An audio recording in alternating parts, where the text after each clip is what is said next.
Alright, good morning. And for today's content, isang simple tips and tricks kung paano tayo makapag-recycle ng mga seedlings ng ampalaya. So ito po ang isang way para mas makatipid tayo sa pagtanim ng ampalaya.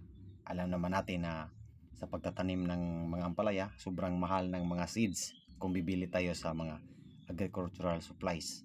So ito ang isang tips para sa inyo. So unang gagawin natin ay ang maghanap ng isang bunga ng ampalaya, yung hinog. At syempre, pagkatapos natin makakuha niyan, i-slice lang natin yung ampalaya and kukunin natin yung kanyang mga seeds, yung mga buto. Pagkatapos nating makuha yan, linisin lang natin yung mga buto, huhugasan natin at patutuyuin.